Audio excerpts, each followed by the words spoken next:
नमस्कार, मैं हूं निखिल और आपके लिए लाया हूं आज के दिन भर की सुर्खियां। पहली सुर्खी देश के बड़े उद्योगपति गौतम अडानी से ही जुड़ी हुई है। हिंडनबर्ग की रिपोर्ट आने के बाद पहली बार सरकार के किसी बड़े मंत्री ने इस पर बयान दिया है। वित्त मंत्री निर्मला सीतारमण ने कहा कि देश के बाजार अच्छी तरह से रेगुलेटेड हैं। उन्होंने अडानी बिजनेस एम्पायर से जुड़े विवाद के चलते निवेशकों के विश्वास के प्रभावित होने की उम्मीद नहीं है। दरअसल ये बयान उन सवालों के जवाब में आया जिसमें विपक्ष के नेता बाजार के रेगुलेशन में खामी के आरोप लगा रहे थे। जैसे कि आप जानते ही हैं कि हिंडनबर्ग की रिपोर्ट आने के बाद अडानी समूह को जबरदस्त नुकसान हुआ है। अडानी समूह का बाजार मूल्यांकन 120 अरब अमेरिकी डॉलर से ज्यादा गिर चुका है और ये समूह के कुल मार्केट कैप का लगभग आधा है, 50% पे आ गया। वित्त मंत्री निर्मला सीतारमण ने नेटवर्क 18 से बात करते हुए कहा, भारत अच्छी तरह शासित देश है। मेरे विचार में एक घटना जिसकी वैश्विक रूप से चर्चा हो रही है इस बात का संकेतक नहीं होगी कि भारतीय वित्तीय बाजार को कितनी अच्छी तरह से रेगुलेट किया जाएगा। वित्त मंत्री ने कहा कि पब्लिक सेक्टर के आर्थिक संस्थानों ने विस्तृत बयान जारी करके बताया कि उनका अडानी ग्रुप में सीमित जोखिम था और शेयर क्रैश से ज़्यादा प्रभावित नहीं होंगे। सीतारमण ने आगे कहा कि मुझे लगता है कि निवेशकों का जो विश्वास पहले था वो अब भी बना रहेगा। इस बीच देश के वित्त सचिव टीवी सोमनाथन का भी बयान आया है। उन्होंने कहा कि अडानी समूह के शेयर्स में गिरावट से पैदा हुई शेयर बाजार की उथल-पुथल मैक्रो इकोनॉमिक दृष्टिकोण से बात का बतंगड़ है।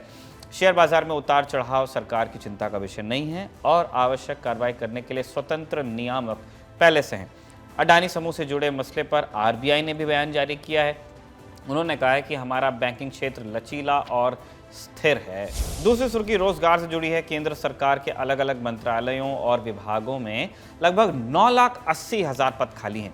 ये जानकारी राज्यसभा बीजेपी सांसद सुशील मोदी के सवाल के जवाब में सामने आई है। सुशील मोदी ने केंद्र सरकार की तरफ से हर साल 10 लाख लोगों को रोजगार दिए जाने के संबंध में आंकड़े पेश करने के लिए कहा था। साथ ही विभागवार डेटा भी मांगा था। आरक्षित वर्गों के लिए भी अलग डेटा की मांग की थी।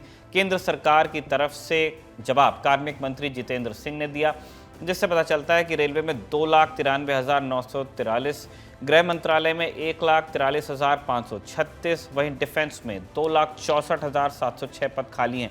ये जानकारी पहले भी एक सवाल के जवाब में सामने आ चुकी है। असल सवाल यह है कि ये पद भरे कब जाएंगे। प्रधानमंत्री मोदी ने जून 2022 में वादा किया था कि अगले 1.5 साल में 10 लाख नौकरियां दी जाएंगी। 1.5 साल के 7 महीने बीत चुके हैं जब आप ये सुर्खियों का एपिसोड देख रहे हैं। तीसरी सुर्खी योग गुरु रामदेव के बयान से जुड़ी हुई है।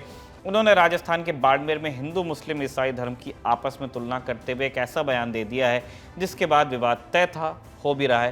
पहले आप रामदेव का बयान सुनिए। अब कोई मुसलमान से पूछो थारो धर्म ठीक है, वो कहे कि बस 5 बार नमाज पढ़ो, फिर जो नमाज वो करो, चाहे हिंदू की छोरियों में उठा के लाओ, चाहे जो भी पाप कर रहे हैं करो। वो इस्लाम का मतलब नमाज समझते हैं। घने पाप करते हैं हमारे बहुत से मुस्लिम भाई, लेकिन नमाज जरूर पढ़ा मेरे बेटा, क्योंकि उनको ये सिखाएगा बस नमाज पढ़ो, बाकी जो करना है करो। आतंकवादी बन गए घने, बाकी और जितने भी अपराधी घने बन गए, नमाज जरूर पढ़नी, बस इतना ही सिखाओ, नमाज पढ़ो, जो मन में वो करो। तो ईसाई क्या सिखाते हैं, बोले बस वो चर्च में जाओ, उठे चाहे दिन में भी मोमबत्ती जलाने हो जलाओ और ईसा मसीह के सामने खड़े हो जाओ, सारे पाप नष्ट। इनसे तर रामदेव ने कई और टिप्पणियां की हैं जिन्हें कुछ और नहीं तो अनावश्यक तो कहा ही जा सकता है। इस पर दूसरे धर्म गुरुओं का जवाब भी आया है, आप वो भी सुनिए। देखिए, हमारे मुल्क में एक फैशन चला है कि धर्म संसद के नाम पर अधर्म की बातें फैलाई जाए और वहां पर सिर्फ और सिर्फ मुसलमानों और इस्लाम पर छीटाकशी की जाए। यकीनी तौर पर धार्मिक लोगों का और धर्म संसद का कतई तौर पर यह मकसद नहीं होता है कि किसी के भी मजहब के खिलाफ या मुसलमानों के खिलाफ कोई अभद्र टिप्पणी की जाए। अगर आपके पास अपने मजहब की कुछ अच्छी बातें हैं तो आप वो लोगों तक पहुंचाने का काम करें। बेजा और बिला जरूरत दूसरे मजहब पर और खास तौर पर मुसलमानों पर जो टिप्पणियां की जा रही हैं और बार बार जो छीटाकशी की जा रही है, ये कतई तौर पर किसी भी सूरत में मुनासिब नहीं है। जहां तक बाबा रामदेव साहब का ताल्लुक है तो उनको ये खुद तय करना है कि वो एक धर्मगुरु हैं, वो एक संत हैं, एक व्यापारी हैं या एक राजनेता हैं। क्योंकि जिस तरीके की जबान वो इस्तेमाल कर रहे हैं, यकीनी तौर पर वो किसी धार्मिक शख्स की या संत और साधु समाज से ताल्लुक रखने वाले शख्स की जुबान नहीं हो सकती। ये यकीनी तौर पर किसी राजनेता ही की जबान हो सकती है।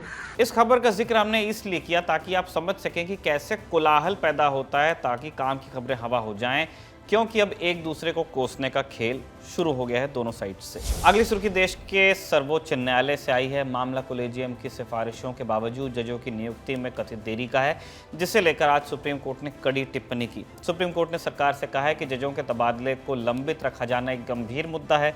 इसे लेकर प्रशासनिक और न्यायिक दोनों तरह की कार्रवाई हो सकती है, जो कि सुखद नहीं होगी। कोर्ट ने जजों की नियुक्ति पर फैसला लेने के लिए सरकार को 5 दिन का समय दिया है। आज तक की खबर के मुताबिक सुनवाई के दौरान अटॉर्नी जनरल आर वेंकटरमणी ने कोर्ट से कहा कि सुप्रीम कोर्ट में खाली पदों की भर्ती पर रविवार तक फैसला हो जाएगा, यानी कि 5 फरवरी तक। अब इस मामले में जस्टिस संजय किशन कौल और जस्टिस अभय एसओ की अदालत में 13 फरवरी को सुनवाई होगी।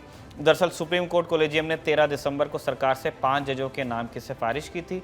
दर्शकों की जानकारी के लिए बता दें कि सुप्रीम कोर्ट में जजेस की सैंक्शनड स्ट्रेंथ CJI समेत 34 है, यानी कि 33 जजेस और 1 CJI। फिलहाल 27 जजों के साथ काम चल रहा है। 5 जजों के शपथ लेने के बाद ये संख्या बढ़कर 32 ही होगी। वैकेंसी तब भी रहेगी। सुर्खियां के आखिर में सुप्रीम कोर्ट से आया एक और अपडेट भी आपसे शेयर करते चलें। इंडियन एक्सप्रेस की रिपोर्ट के मुताबिक सिंगापुर के चीफ जस्टिस ने आज यानी कि 3 फरवरी को CJI DY चंद्रचूड़ के साथ सुप्रीम कोर्ट की कार्रवाई देखी। अब आप ये सोच सकते हैं कि सिंगापुर के मुख्य न्यायाधीश भारत की कोर्ट्स में क्या कर रहे हैं, बता देते हैं।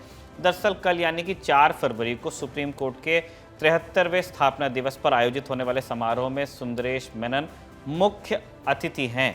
अगली सुर्खी पंजाब की राजनीति से आई है। कांग्रेस की अनुशासन समिति ने अपनी सांसद और पंजाब के पूर्व मुख्यमंत्री अमरिंदर सिंह की पत्नी परनीत कौर को पार्टी से सस्पेंड कर दिया है। दरअसल पटियाला से सांसद परनीत कौर पर पार्टी के खिलाफ काम करने का आरोप लगा है। अनुशासन समिति का कहना है कि उनको कौर के खिलाफ शिकायत मिली थी कि वो उनकी गतिविधियों से बीजेपी को मदद कर रही हैं। कांग्रेस की ओर से जारी नोटिस में कहा गया कि परनीत कौर को 3 दिन के अंदर जवाब देना होगा कि उन्हें पार्टी से निकाल क्यों न दिया जाए। दर्शक जानते ही होंगे कि परनीत कौर के पति यानी कैप्टन अमरिंदर सिंह पहले कांग्रेस पार्टी में ही थे और पंजाब के मुख्यमंत्री थे, लेकिन पिछले साल हुए विधानसभा चुनाव से पहले अमरिंदर सिंह ने कांग्रेस छोड़ अलग पार्टी बनाई थी। इसका नाम उन्होंने पंजाब लोक कांग्रेस रखा था, लेकिन विधानसभा चुनाव में उनकी पार्टी कोई कमाल नहीं कर पाई। चुनाव में आम आदमी पार्टी ने जीत हासिल की और भगवंत मान राज्य के मुख्यमंत्री हुए। बाद में अमरिंदर सिंह ने भारतीय जनता पार्टी में विलय कर लिया अपनी पार्टी का। ये थी आज की सुर्खियां। अगले एपिसोड में आपसे मुलाकात होगी, ऐसी कामना के साथ लेते हैं विदा।